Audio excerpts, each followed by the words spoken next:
Vivimos en un tiempo difícil. Se han producido ya 2 guerras mundiales y muchos tratados de paz que han sido rotos. En muchas oportunidades los gobiernos del mundo han tratado de ponerse de acuerdo, pero se ha tornado tan difícil que nos hagamos la paz, no solo entre la política, sino también económicamente. Estos problemas no se ven únicamente en las noticias, los palpamos incluso en nuestra propia familia. Todos buscamos el mejor lugar para vivir, pero ¿podremos tener seguridad y paz en medio de este mundo? ¿Qué nos garantiza el hecho de que existe una mejor manera de vivir en algún lugar? ¿Serán los viajes espaciales a Marte y otros planetas la solución de salir de este mundo de pecado? ¿O quién verdaderamente podrá cambiar todo esto? ¿Existe algún gobernante que pueda manejar el mundo de la mejor manera? Vamos a estudiar juntos este capítulo titulado Noble Príncipe de Paz.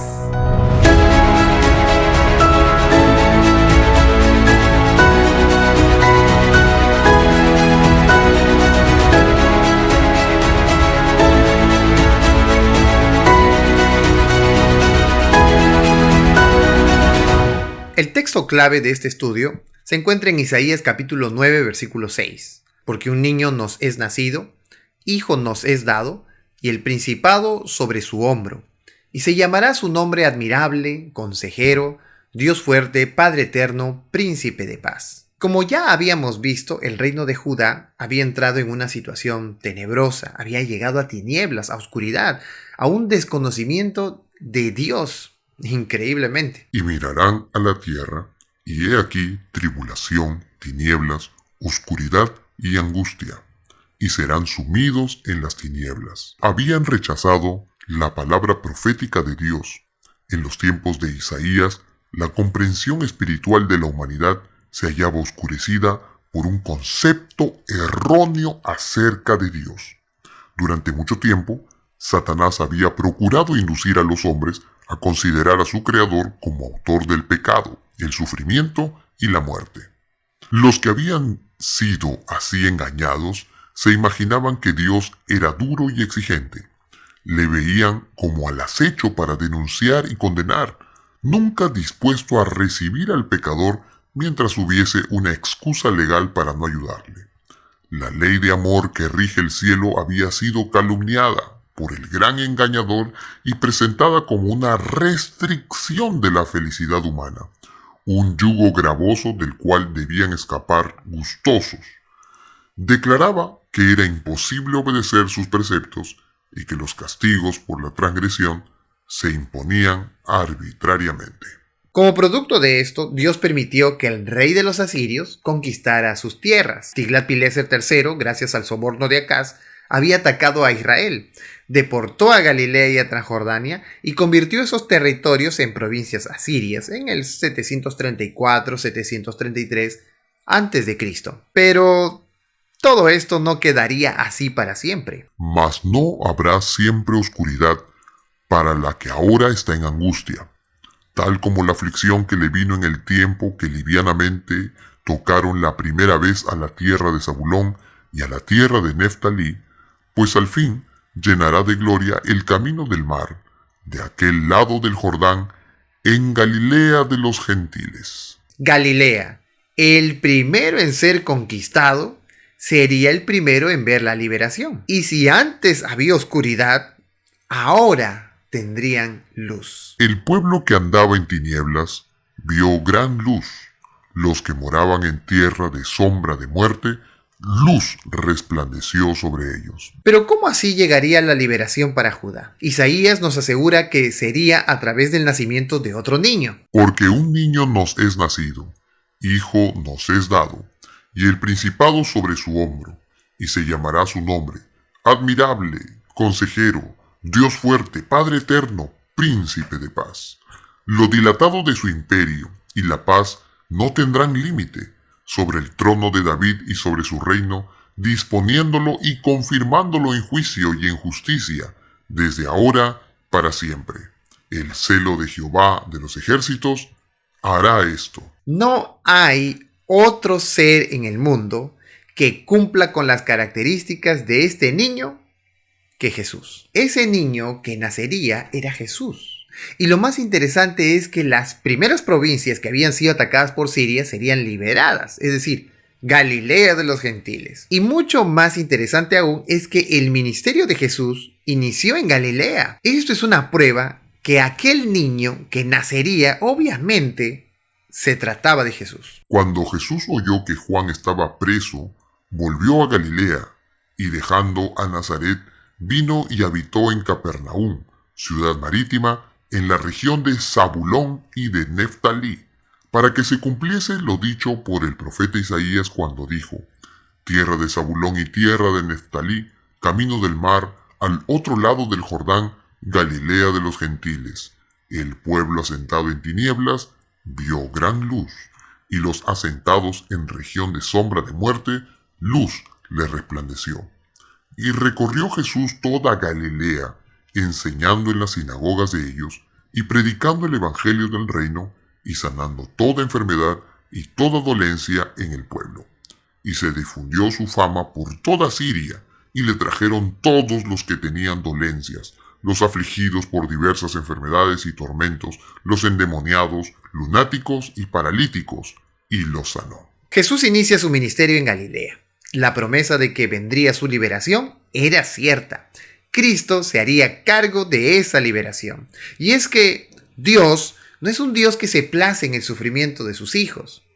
Eso quiere decir que aunque sufres ahora, no sufrirás por la eternidad. Dios no olvida, nunca abandona, siempre está dispuesto a librarte. Por otro lado, Isaías nos da unos cuantos títulos de este libertador que son de gran importancia. Admirable, que proviene del hebreo pele y se traduce como extraordinario, milagroso. Una evidencia la encontramos en Jueces 13:18, donde Manoa pregunta al ángel que le dijo que tendría un hijo, ¿cuál era su nombre? Y el ángel de Jehová respondió: ¿por qué preguntas por mi nombre, que es admirable? Ahí encontramos la misma raíz verbal, pele. Dios es un Dios de milagros. Juan el Bautista, cuando estaba encarcelado, dudó sobre Jesús y envió a sus discípulos a preguntarle: ¿eres tú el que había de venir o esperamos a otro? Y la respuesta de Jesús fue tan específica. En esa misma hora sanó a muchos de sus enfermedades y plagas, y de espíritus malos, y a muchos ciegos les dio la vista. Y respondiendo Jesús les dijo: id, haced saber a Juan lo que habéis visto y oído.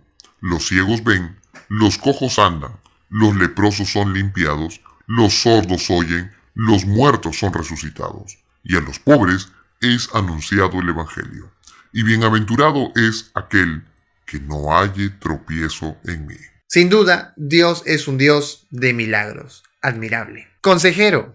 Del hebreo yoes, que encierra la idea de sabiduría, bondad y consideración. Alguien que enseña con paciencia y sabe qué hacer. Como dice Marcos 1:22. Y se admiraban de su doctrina, porque les enseñaba como quien tiene autoridad y no como los escribas. Y Juan capítulo 6, verso 68. Le respondió Simón Pedro: Señor, ¿a quién iremos? Tú tienes palabras de vida eterna. Dios fuerte. Del hebreo el gibor.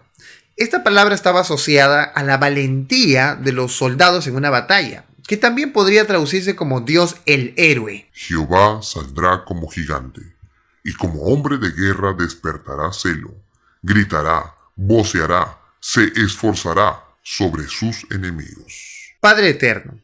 Del hebreo Abid Ad, Padre eterno o perpetuo. Obviamente Jesús también es nuestro Padre como Dios el Padre, ya que Él nos creó a todos, como lo dice Juan capítulo 1, versos 3 y 14. Esta palabra expresa el cuidado de Jesús para con sus hijos. Y lo vestiré de tus vestiduras, y lo ceñiré de tu talabarte, y entregaré en sus manos tu potestad, y será padre al morador de Jerusalén y a la casa de Judá. Príncipe de paz, del hebreo Sar Shalom. La paz solo viene con la justicia, y Jesús es el rey justo que imputa y que imparte su propia justicia a los hombres. Al haber Él pagado la culpa por el pecado y entregarnos libertad, nos ha traído la verdadera paz, que no se trata simplemente de estar tranquilo, sino de haber sido reconciliado con Dios. Eso es paz eterna y profunda. La paz os dejo, mi paz os doy.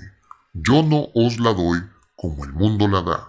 No se turbe vuestro corazón, ni tenga miedo. Según Isaías capítulo 9, verso 1 al 5, el pueblo de Dios tenía algunas dificultades. Era un pueblo en tinieblas, en oscuridad, era un pueblo angustiado, era un pueblo castigado y exiliado. Aunque todo esto había venido a pesar de haber sido advertidos con mucha anticipación. Por ejemplo, en Levítico capítulo 26, verso 14 al 39, se habían dado ya advertencias sobre lo que pasaría si desobedecían los mandamientos de Dios. Y también la solución al problema. Dios inició su castigo, pero no se deshacía de ellos. ¿Por qué Dios castigó a su pueblo por etapas y no de una sola vez los destruyó? Bueno, es que Dios no quería destruir a su pueblo. Si no, ya lo hubiese hecho de uno solo. En 2 de Pedro 3:9 podemos comprender el carácter de Dios.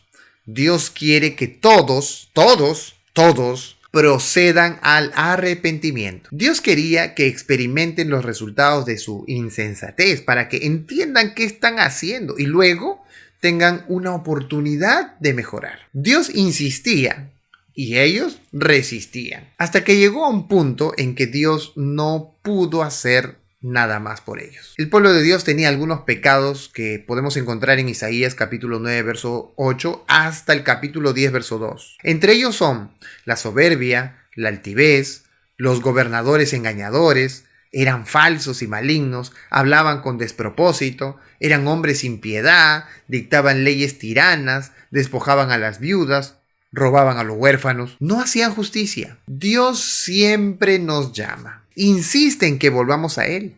El hecho de que pasemos sufrimiento y angustia es porque Él quiere que recapacitemos y volvamos a Él. Dios respeta nuestro libre albedrío, aunque el riesgo es que terminemos rechazándolo. Pero lo bueno es que se respeta la voluntad de cada uno. Así es Dios. Acontecerá en aquel tiempo que la raíz de Isaí, la cual estará puesta por pendón a los pueblos, será buscada por las gentes, y su habitación será gloriosa. ¿Por qué a Jesús se le llama la raíz de Isaí? Pues hasta en el último libro de la Biblia encontramos la misma referencia sobre Jesús. Yo, Jesús, he enviado mi ángel para daros testimonio de estas cosas en las iglesias.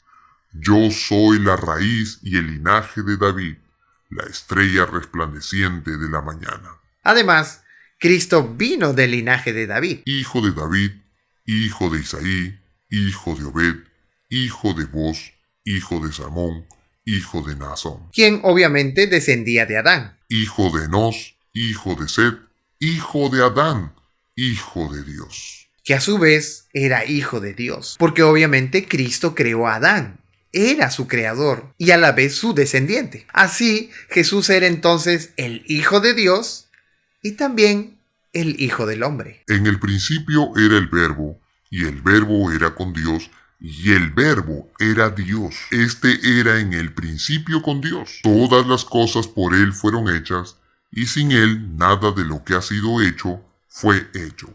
Y aquel Verbo fue hecho carne, y habitó entre nosotros, y vimos su gloria, gloria como del unigénito del Padre, lleno de gracia y de verdad. Y entonces, ¿cómo podría revertir los efectos de los pecados del pueblo el hecho de que Jesús fuera descendiente de David o de Adán? Isaías 11 nos da algunos detalles de lo que Jesús haría. Juzgaría con justicia, castigaría a los impíos, traería paz, restauraría y uniría al remanente fiel de Israel y Judá. Habría una monarquía fuerte y unida como la de David. Y sobre todo, restauraría la paz en la misma creación. Los animales carnívoros dejarían de serlo y vivirían con los que ahora son su presa, sin maldad y sin hacerse nada. Así que Jesús es el único que podría revertir los pecados de Judá, de su pueblo, completamente. Pero esto no sería en el tiempo en el que pensaban los reyes de Judá e Israel. ¿Y entonces cuándo? Bueno, esta situación tenía su cumplimiento en las dos venidas de Jesús. En la primera, Él nos da un adelanto del reino. En la segunda, se cumpliría totalmente. Los dos eventos son importantes. La primera venida nos muestra su reino de gracia y la segunda su reino de gloria. La primera venida de Jesús nos demuestra que lo escrito por Isaías es cierto y la segunda venida de Jesús nos mostrará el cumplimiento cumplimiento total de ese adelanto. El plan de salvación consiste en ambas. Sin embargo, todo esto que conocemos ahora tiene una respuesta natural llamada alabanza. Cuando el pueblo de Dios fue rescatado de Egipto y cuando los caballos de Faraón y su ejército quedaron sumidos en el mar, cantaron un cántico, una expresión de su liberación. Este cántico de Moisés es un cántico famoso, debido al momento en el que se dio y al motivo por el cual se cantó. De casi la misma forma tenemos ahora en Isaías 12, una similitud con tal situación. La liberación y consolación de Israel por medio del Mesías. Pero incluso esta tiene un cumplimiento todavía mayor, y es la liberación total del pecado, cuando Cristo venga por segunda vez, y que también se cantará un cántico como producto de esta salvación total y final. Por ejemplo, en Isaías 12 se menciona: he aquí Dios es salvación, y en Apocalipsis 15 se dice que Dios es todopoderoso. En Isaías 12 se dice que cantemos porque Dios ha hecho cosas magníficas, así como en Apocalipsis 15 dice: grandes y maravillosas son tus obras. En Isaías 12 se menciona al Santo de Israel y en Apocalipsis 15 se le dice Rey de los Santos. Las similitudes de aquellos cantos reflejan la misma situación: la liberación del mal. Dios no solo hace salvación, sino que Él mismo es salvación. Su sola presencia en medio de nosotros lo es todo. Por eso, Dios con nosotros. Jesús vino y habitó entre nosotros, como lo dice Juan 1:14. No solo llevó nuestros pecados, Él se hizo pecado por nosotros. No hace la paz. Él es nuestra paz. Él es nuestro príncipe de paz. Gracias a la cruz del Calvario, somos salvos y atrae a todos hacia Él. Gracias a la cruz tenemos paz para con Dios. Podemos concluir en lo siguiente. Número 1. Podemos rechazar a Dios cuando Él es puesto en segundo lugar. Cuando en vez de depender de Dios, dependemos de nosotros mismos, de nuestro egoísmo, vanagloria y orgullo. La oscuridad espiritual se logra cuando en vez de hablar con Dios, empezamos a hablar con otros espíritus, cuando contamos con la brujería o los adivinos. Sin embargo, a pesar de ser tan densa la perdición en las tinieblas, la luz del conocimiento de Dios puede salvarnos incluso del lugar más oscuro. Número 2. El pueblo de Dios estaba perdido por falta de conocimiento. Estaba en tinieblas, carente de la luz de Dios. Esa luz vino al mundo. Esa luz era Jesús. Él es el único que podía mostrar al Padre y guiarnos de vuelta a Él. Hoy podemos gozar también de esa luz y tener la luz de la vida en cada uno de nosotros. Es decir, podemos mostrar el carácter del Padre en nosotros, rechazando nuestra propia vida y asumiendo la vida de Cristo en nuestra mente y corazón. Eso es tener la luz de vida. Y número 3, este mundo no es nuestro hogar. Jesús ha preparado un lugar mejor para nosotros, donde la paz, la justicia y la misericordia existan y sean reales en nuestro diario vivir. Ese reino ya fue instaurado con la muerte de Jesús en tu corazón. Ese deseo de vivir mejor, ese deseo de vivir bien y de amar verdaderamente, de ser justo con todos, es la prueba que Cristo hizo un cambio en ti. Pero las angustias y problemas de este tiempo son solo un lapso temporal, hasta cuando todo eso que añoramos en el corazón sea una gran realidad en la segunda venida de Jesús. Sí, ven, Señor Jesús. Nos vemos la siguiente semana. Que Dios te bendiga.